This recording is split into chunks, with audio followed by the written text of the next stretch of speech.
I am 75 years old, and I wish someone had told me something much earlier in life. Aging doesn't start at 70. It doesn't start at 60. For many people, it starts much earlier than that, sometimes in their 40s, sometimes in their 50s, not because the body suddenly collapses, but because of the habits they quietly repeat for decades, the food they eat, the movement they avoid, the life they slowly withdraw from. By the time they notice what is happening, it is often too late to easily reverse. And yet most people still believe a very dangerous lie. You walk around with this calm, comfortable belief that you have time, that old age will arrive slowly, that it will be gentle with you, that a healthy, dignified life at 70 or 80 will somehow be granted automatically. It won't. You treat your body like a dumpster. You eat whatever you want. You barely move. You spend years sitting, scrolling, watching, waiting.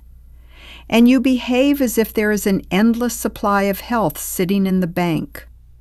Let me tell you something from where I am standing. You are going bankrupt. Death hasn't knocked on your door yet, but every day you are quietly shoveling dirt over your own grave. If you could feel the cold steel of that reality against your neck, you would not be living the way you are. Let me tell you about my neighbor. He is in his early 60s. Early 60s? I am 75. My friends and I travel, we try new technology, we take classes, we go places. I don't look at people my age and see frail, elderly people. We are just people who have lived longer. But my neighbor, watching him is terrifying. Decades of terrible diet, no exercise, total isolation from society. It turned a man in his early 60s into someone who seemed 20 years older. He barely leaves his house. Months go by where the only place he goes is the tiny shopping area down the street. He has completely lost touch with how the world works now. He genuinely believes that the downtown area of our quiet, safe city is crawling with criminals waiting to attack him. And basic things confuse him now. Filling out a simple form at the doctor's office, understanding a digital payment machine, using an online service. When he realizes he doesn't understand something, he reacts like a frustrated toddler, angry, panicked, embarrassed. And then there is his body. At 62, he already uses a walking aid. He has mobility issues. He struggles with incontinence. He complains constantly about pain, so much that even his doctors can't always tell which problems are real and which are just habit. He should be doing physical therapy. Of course, he doesn't. One day I was standing on my porch watching him struggle to carry groceries, and suddenly the absurdity of it hit me. He is 13 years younger than I am. 13! And yet this year alone, I have already traveled to 4 different countries. Meanwhile, this man, who is barely past 60, cannot even run his own grocery errands comfortably. That difference did not happen overnight. It was built slowly, choice by choice, year after year. And the saddest part is not just what has happened to him, it is what it has done to his children. His daughter drives over almost every week now, not because she wants to visit, because she has to help. She fills out forms for him. She helps with bills. She tries to explain technology he refuses to learn. You can see the exhaustion in her face. She is barely 40, but she is already carrying the burden of caring for a father who should still be fully capable of caring for himself. One evening I heard them arguing outside. She was trying to convince him to go to physical therapy. He refused, said it was pointless, said the world was too dangerous to go out anyway.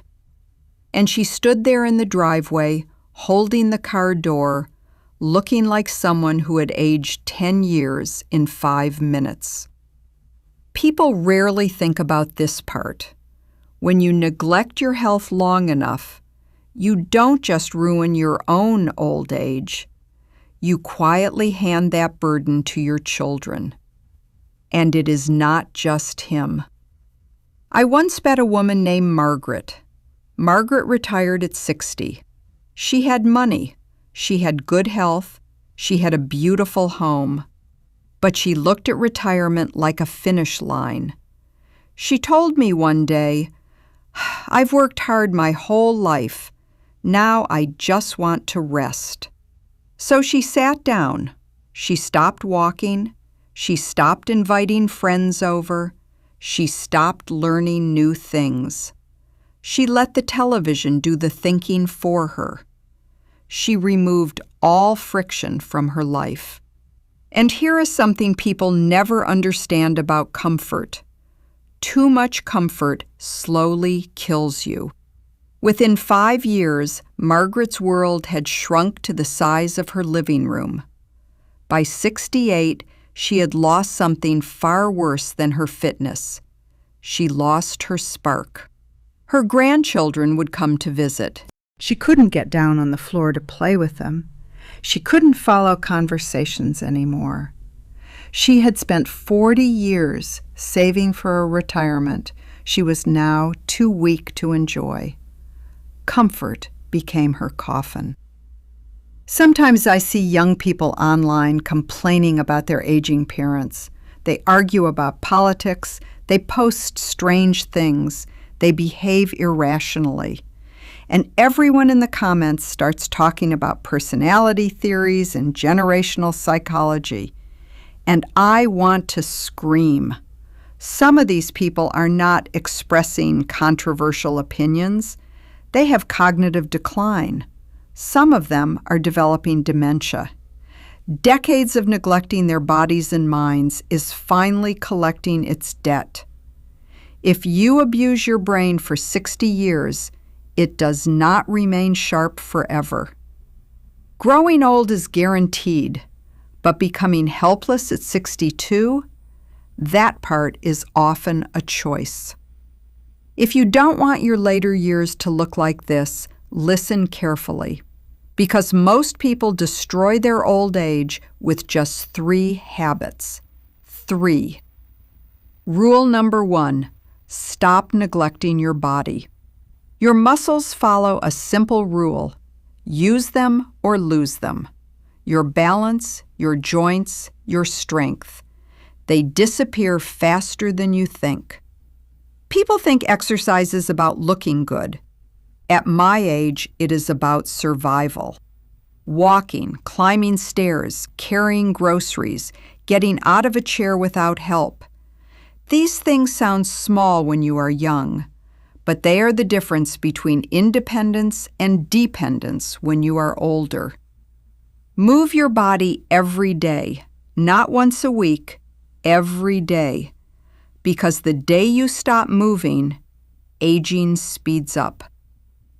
Rule number 2, stop isolating yourself from the world. Isolation destroys the brain. Your mind needs friction, conversation, new ideas, new technology, new people.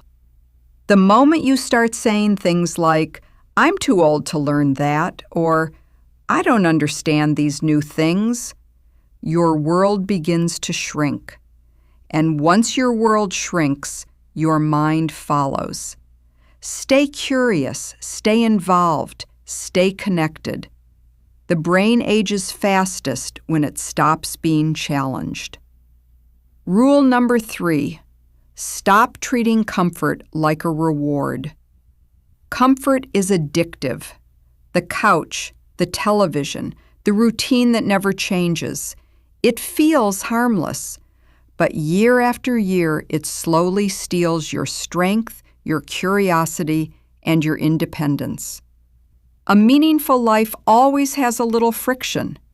Walking when it's easier to sit, learning when it's easier to ignore, showing up when it's easier to stay home. Those small choices protect your future.